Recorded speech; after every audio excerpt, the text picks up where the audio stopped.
As a huge fan of Dragon Age games, Dragon Age the Veilguard is a game that I've been looking forward to. I bought this game just to play it. I didn't buy it in order to actually do a review on it, but after seeing quite a lot of negativity online, I've had to address that myself and do a review. And because of this, I bought this game on the PlayStation, so what you see on the screen is not the way the game actually looks, so I've had to save footage while I've been playing it and export it, and it kind of looks misty, but that's not the way the game actually looks. Now, if you've played any of the Dragon Age games, then you'll know that BioWare have created a faithful recreation of every other Dragon Age game. They've stuck with a formula that have worked for years, and they've kept faithful to it in a way that this feels like a sequel like it should. There are a lot of people out there that are saying that the choices when it comes to conversations are pointless or a waste of time. They're not, they're all to do with lore and lore building. If you understand any of the previous lore of the games, then all of it is very much relevant and actually has a point. Personally, I love the way the game plays. I love the way that they've done the story, and I love the characters as well. If you've got a problem with that, then I can just assume that you probably haven't played the previous games, or maybe you're so used to games chucking so many features into the game that it becomes convoluted and you don't really understand what you're doing half the time. What BioWare have done here is they've kept the game simple and to the point, and I think it's fun to play. But I'm an old school gamer, so I enjoy these kind of games anyway. So with that out of the way, getting into the actual game itself, the first thing you do is you create your race, you select your character, what they look like, you choose their class, and then you're able to get into the game. The game has the ability as you go through it to gain companions and change your companions. There is an ability when you're fighting where you can press a button in order to select what you want your companions to do. You can select what companions target each enemy, and you can select special moves that they can do which can link up to each other, where one companion may have like a catalyst type of move which will essentially put an effect onto an enemy, and another one may detonate that by doing another effect which goes with it. This will be one thing that will actually help you with picking what companions you actually take on certain missions, and it can be very useful against bosses. You can also select your own abilities that you want to do from here, or you can press a button and do a quick select one to do that during battle.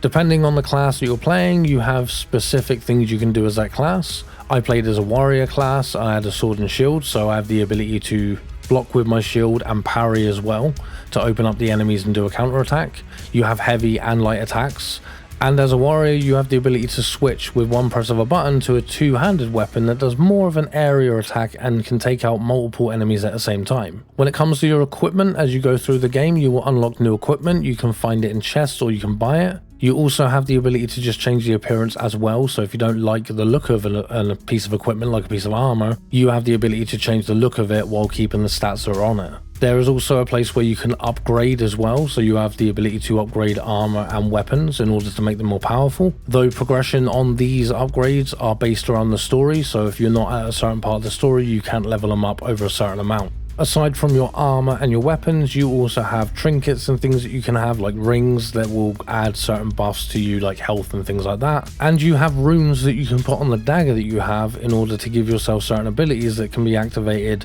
when you're fighting enemies. Saying that, I should have also mentioned that you can also change the armor and weapons of your companions. Overall, I really enjoy the combat in this game. I find it really good and really fun to play. You have the ability to block, like I said, as well as dodge your opponents when they're attacking you with like unblockable attacks.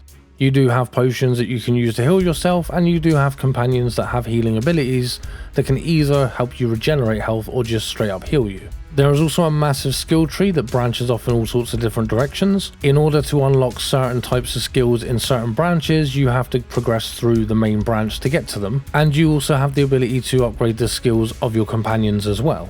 Personally, there are a couple of characters where the voice acting might not be as good as you would like it. Personally, with the voice that I picked for my character, I actually love the voice acting and I think it's really, really good. You want allies to go after the gods? I've got places to look, if we can get anywhere but Arlathan. Valara's working on it. What have you got? Let's start with the angles we know. The gods are corrupt magic personified. Who do we hire to fight that? First, the Antivan Crows. You want to fight gods with assassins? Once you get through the main tutorial part of this game, you'll be taken to this hub section that basically allows you to travel to different areas that's called the Crossroads. This has these gates that you're able to travel through to travel to different places, and it's your main way of traveling around. The main hub area itself does have some little secret things you can find, so looking around there can be beneficial.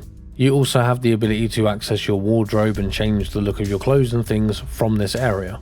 Also, there might be places that you can access earlier on in the game that you'll have to travel back to certain areas within the game in order to discover things.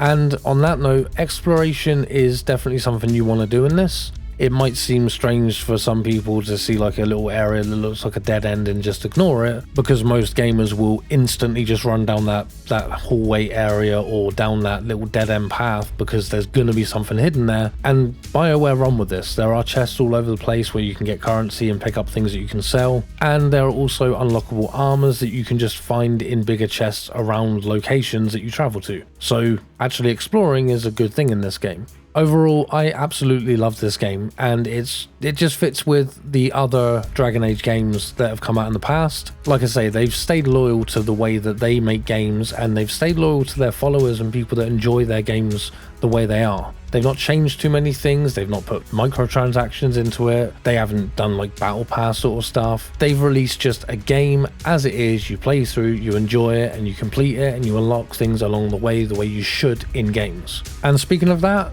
there's actually a game that's come out more recently where they've done the same thing, and that's Silent Hill 2. They've done a remake of the game and they've kept it loyal to the way the game actually was. The only real difference is they've changed it to a third-person style, and you can find that video up here if that's something you're interested in. Otherwise, if you like first-person shooters, then there's a Black Ops 6 one up there, and I've got videos for the campaign, multiplayer and zombies if you're interested. But definitely give Dragon Age the Veilguard a chance because it's worth playing and it is a really good game.